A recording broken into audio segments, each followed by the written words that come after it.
अकोट कृषी उत्पन्न बाजार समिती समोरील शेतकऱ्यांच्या विविध मागण्यांसाठी सुरू असलेल्या आंदोलनाला अखेर प्रशासनाच्या लेखी आश्वासनानंतर तूर्तास विराम मिळाला आहे। रविराज मोरे यांचे आमरण उपोषण आणि ब्रह्मा पांडे यांचा रास्ता रोको आंदोलन मागे घेण्यात आले आहे।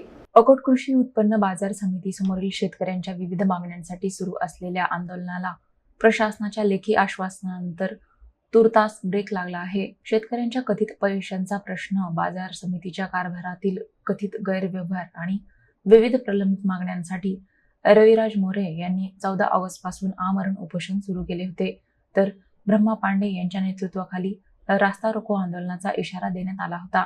रास्ता रोको सुरू करण्यापूर्वी बाजार समितीच्या सभापती कार्यालयात संबंधित अधिकाऱ्यांची बैठक घेण्यात आली।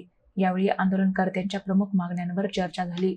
बाजार समितीचे सचिव राजकुमार यशवंतराव माळवे यांच्या विरोधातील तक्रारींची चौकशी जिल्ह्याबाहेरील जिल्हा उपनिबंधक दर्जाच्या अधिकाऱ्यांमार्फत करण्याचे लेखी आश्वासन देण्यात आले।